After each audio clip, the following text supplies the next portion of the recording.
The Sharks have completed the first night of the draft, and they look like big winners already. You're Locked On Sharks, your daily podcast on the San Jose Sharks. Part of the Locked On Podcast Network, your team every day.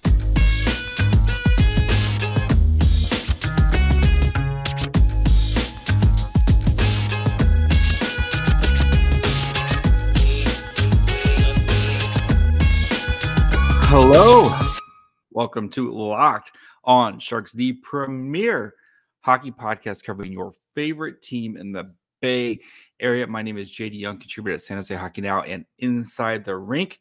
I want to thank you for making Locked On Sharks your first listen. We are proudly a part of the Locked On Network, where we cover your team every day.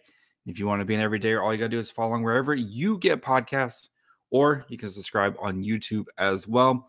And the Sharks are huge winners after the first night of the draft, picking Will Smith at number 4 and Quentin Musty at number 26. So before we kind of break down the picks for each one, talk about Will Smith, talk about Quentin Musty, and then I'm going to give away kind of my takeaways from the night and kind of what to expect for the beginning of round 2 when the Sharks have pick number 36.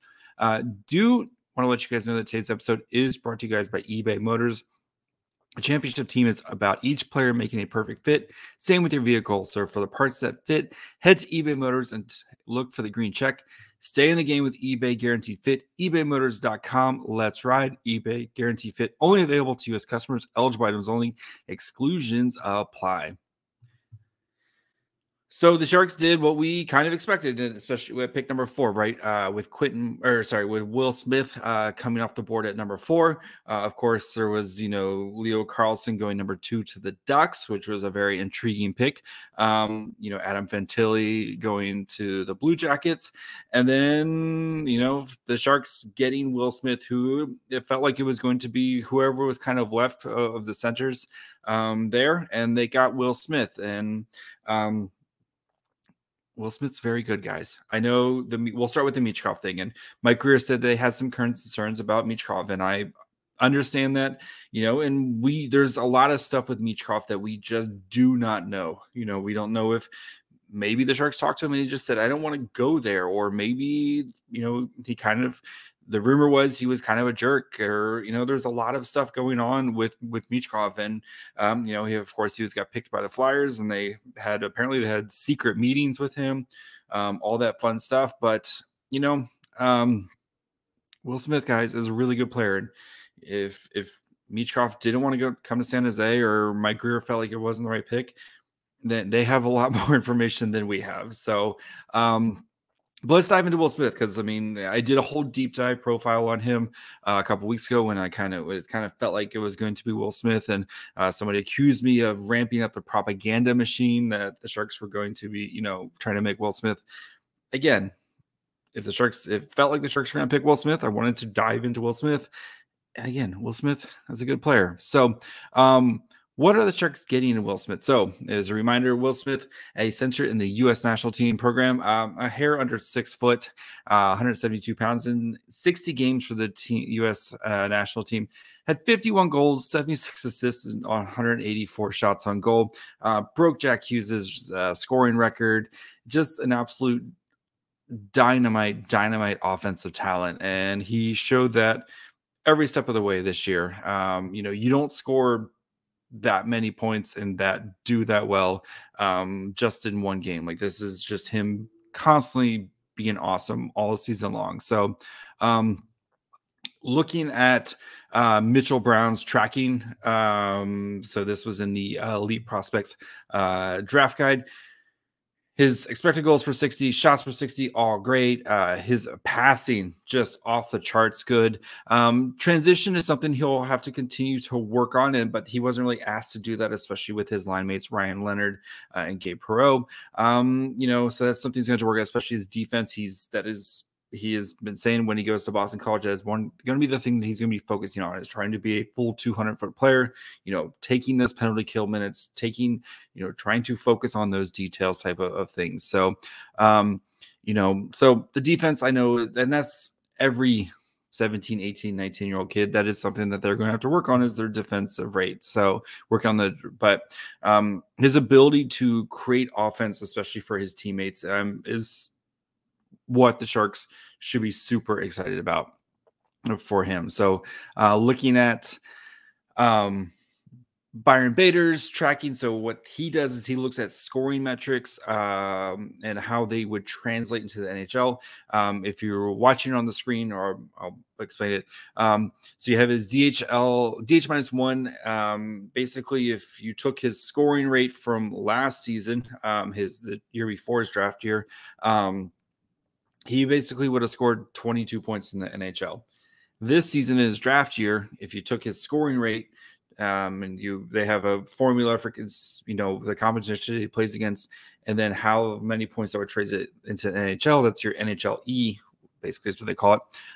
He would have scored 51 points this year. That's pretty good.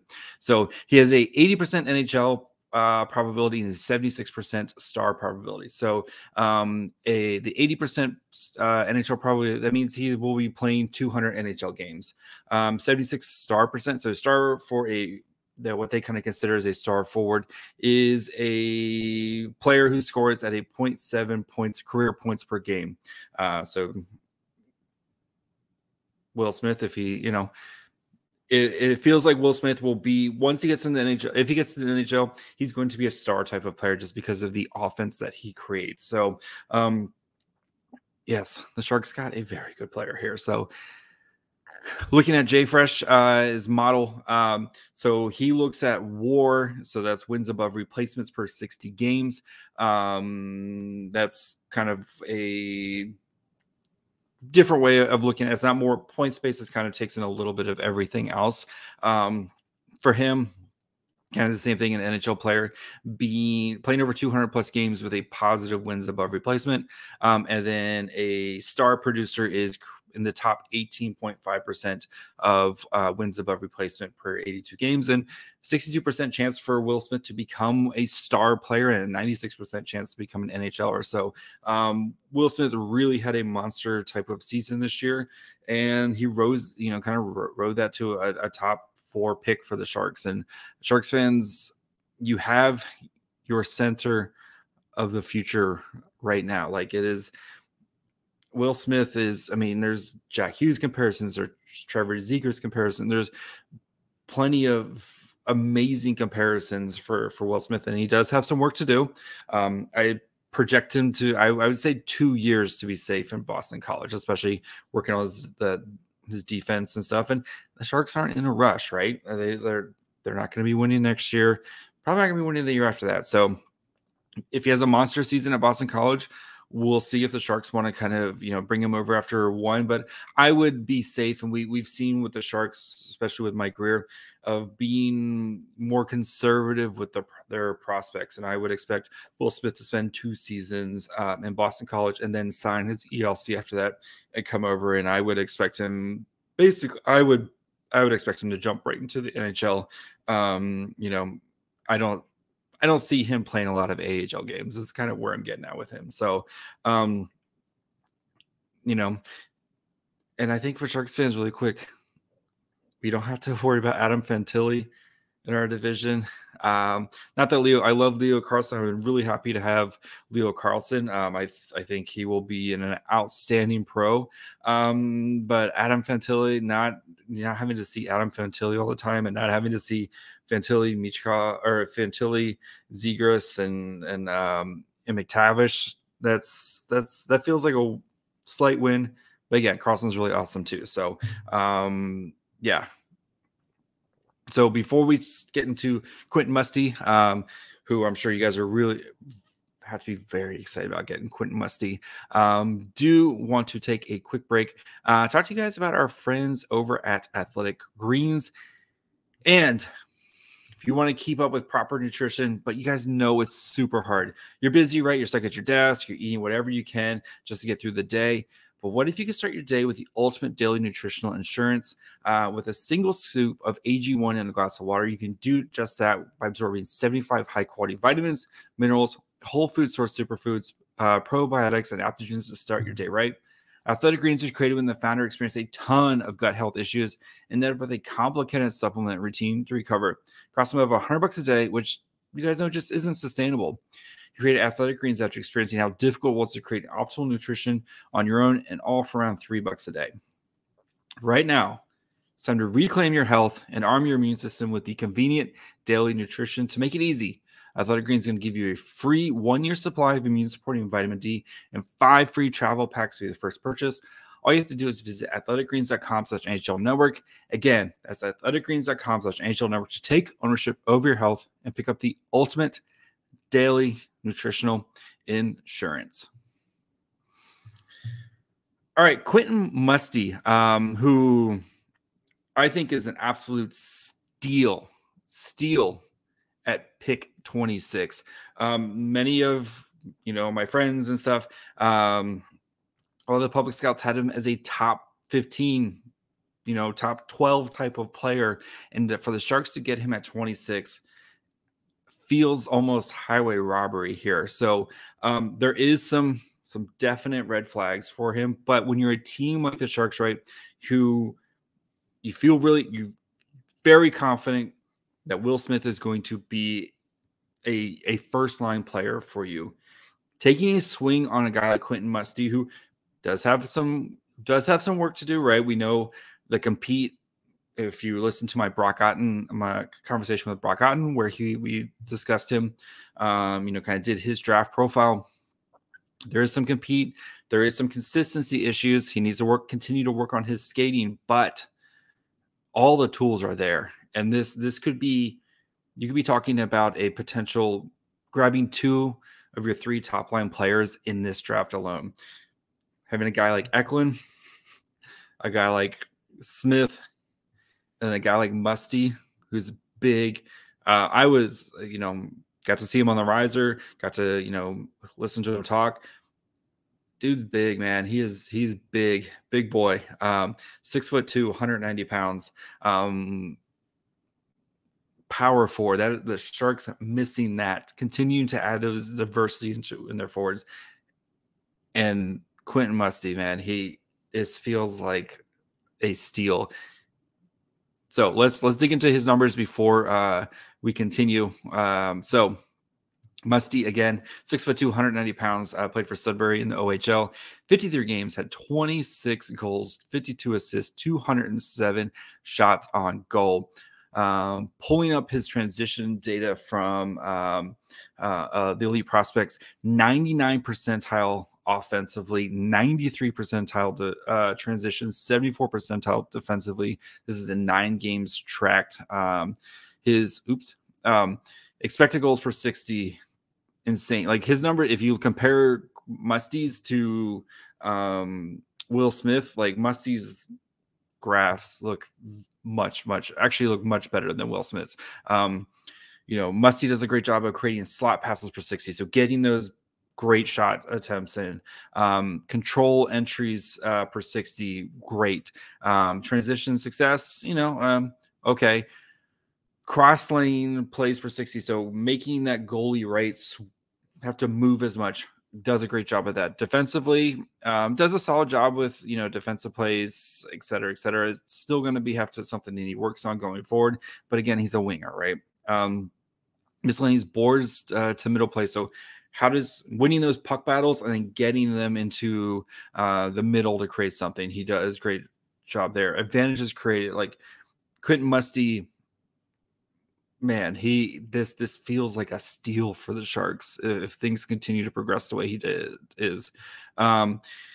Looking at Byron Bader's model, so he has a 20% star probability, which again, that is at 7%, or 0.7 goals per game, 62% NHL probability.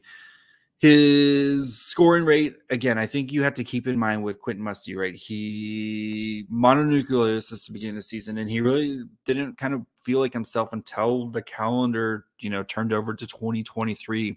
And that's where he really picked up his game. And then also a coaching change really kind of gave him the opportunities to do that. So some interesting comps. James Van Riemsdyk, type Sonny Milano. There's some interesting comps in there for Quentin Musty. Looking at Jay Fresh's model, 31% chance the player to become a star, 88% chance to become an NHLer. And they had him ranked like 10, 9 and 12 type of rankings for Musty. So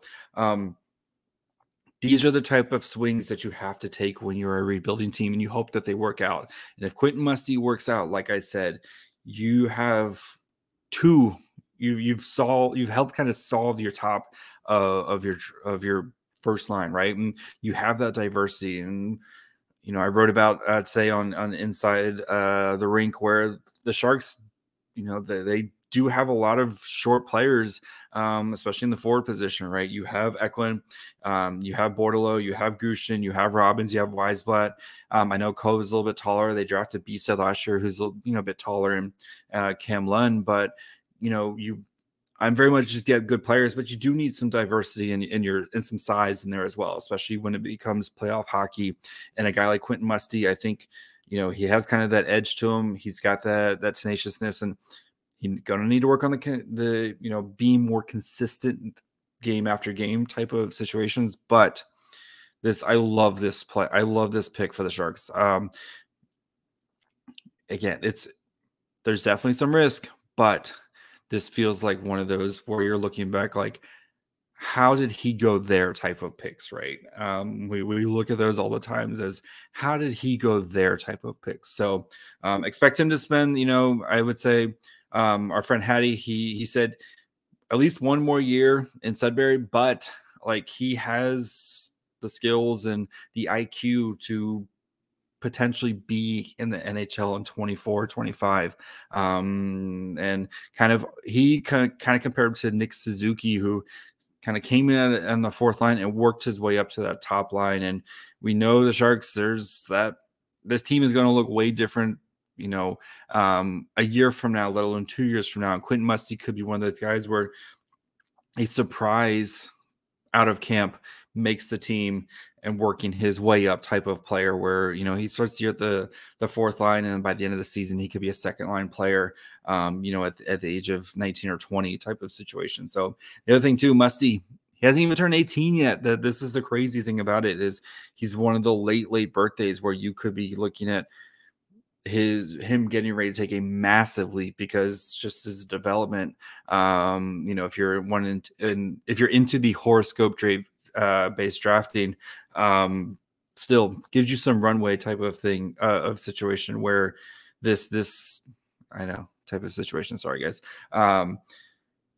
where Musty's continuing to develop, and he's been playing against older, bigger players. Well, maybe not bigger, but older players his entire life. And he's going to continue to do that. So before we get into the kind of my takeaways from here in Nashville from the first night, what I expected the Sharks to do at pick number 36. Do want to thank you guys for making Locked On Sharks your first listen. Again, we are proudly a part the Locked On Network, where we cover your team every day. Tomorrow, of course, I'll be back to discuss what the Sharks do on day 2. So we'll kind of do some, quick hitters on all the new players that they add. Of course, if any trades that goes down, whatever, we'll make sure you guys got you covered. Then on Saturday, there'll be an episode Saturday after the free agency, recapping the first day of free agency. So plenty of stuff going on. So make sure you guys are following along wherever you get podcasts, or you can watch on YouTube as well. All right, it is after midnight here in Nashville, and we're still going strong. The draft day 2 starts in 10 hours, less than 10 hours, and the Sharks have pick number 36. So we'll start with that. So I fully expect them to be looking at a goalie. So if the top goalie is still available, that is something I'm sure that they will be looking at right there, or a defenseman, right? We saw kind of a run of those defensemen early. I think some guys got picked a little sooner than expected. But there's some, guys like Dragicevic, if you want like a Caden Price, there's some good defensemen still there for the Sharks. But that's where I expect them to go, is either picking a goalie at 36 or a defenseman right there. I think you have to feel really good about their adding these forwards, and I expect Mike Grier to continue to add some more pieces there at 36, whether it's the defenseman or goalie. I think we can also put to bed the Mike Grier only wants third line grinders. Mike Grier picked very skilled players tonight. Guys, like we can put that to bed. Did he sign third line grinders to the Sharks? Yes. And guess what? They ended up with a 4th overall pick in the draft.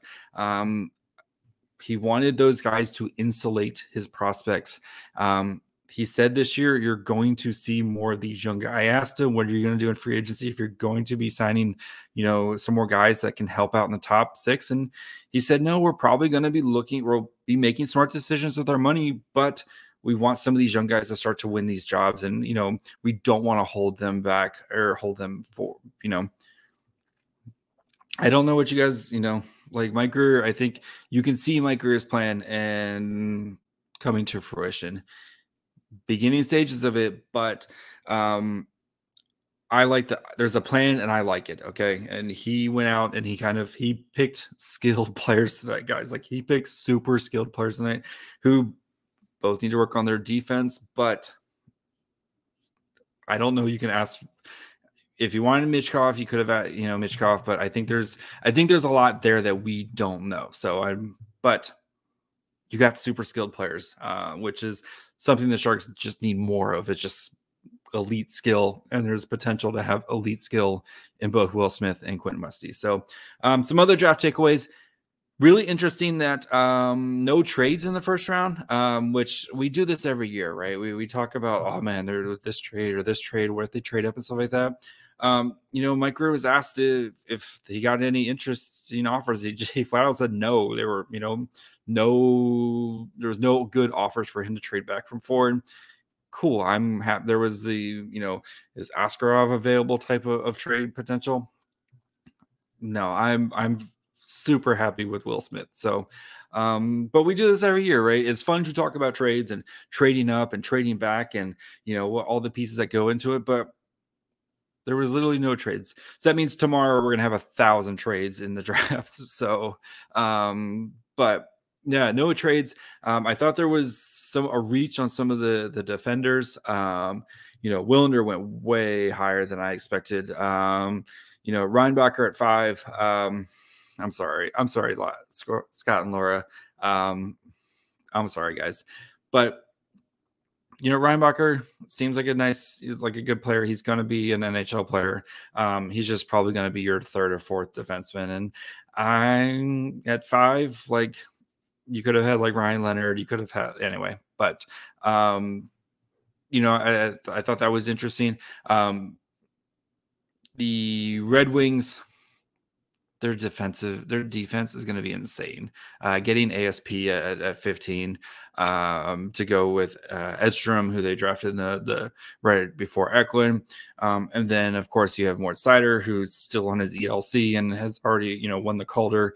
That defense is going to be monster, just absolutely insane.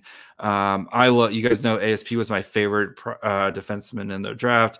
Yeah, and when the Red Wings picked him, they know exactly how to develop these type of players, and they're gonna do it again because that is what they do. So yeah, that pick was good. Chicago, of course, getting Bedard is a great pick, but then turning around and getting Oliver Moore at 19. Both guys can just skate. Like that team is going to be ridiculous. We know Bedard's going to be playing next year, but like when Moore comes over as well, like having just that insane skating on that team is that's how you rebuild, right? That is how you rebuild. You find an identity, and the Blackhawks are going to just outskate you. They're going to be faster than you, and they're going to be more skilled than you. And that was a great pick too. Stenberg, I like Stenberg going to the Blues. I was, if he was there, I'd been really hoping that the Sharks picked him. Again, I'm very happy with Musty. But I thought that was a good fun pick as well. Little kind of head scratcher ones. The Minnesota pick, little bit of a head scratcher to me because they always seem to draft so well. Felt like a reach there when they got Stremel from Wisconsin. So we'll see. Like I said, a Reinbacher pick, not my favorite there. The Arizona pick, was it Dvorsky? No. Who did they pick at 6? The defenseman they picked at 6. Sorry, that was kind of a shock as well. Yeah, sorry, it's been a long day, but yeah, it was a fun. And then just, being in Nashville was really cool, just to kind of like see everybody and, just kind of the chaos that's going on all around it. It's cool to see kind of all these people I've talked to online and done these, profiles with, like kind of seeing them in person and stuff. So draft has been super fun and been very gracious and, excited to be here. And I'm going to try, I'm hooked. After this year, I'm going to try to go to as many as I possibly can, because this is it's an absolute blast to be here. So that'll be it for me tonight. I got to try to get some sleep, long day tomorrow. So thank you guys again for supporting and following along and helping me out with the show, and, just enjoying taking in the content. So be back tomorrow. Like I said, we'll kind of go through all the picks. And then we got free agency on Saturday, so we're gonna recap all that, what's going on. So yeah, so make sure you guys are following along wherever you get podcasts. You can watch on YouTube as well. Getting close to 2K, so make sure if you haven't followed along, now's the perfect time. Once we get to 2K, I've got a Patrick Marleau replica banner I will be giving out to a listener. So make sure you guys are following along for that. You can follow the show on Twitter, Facebook, and Instagram at Locked On Sharks. On the Instagram channel, I've been posting pictures from the draft and from my week in Nashville, so make sure you guys are following along there. You can follow me on Twitter at MyFryhole. And until tomorrow, bye, friends.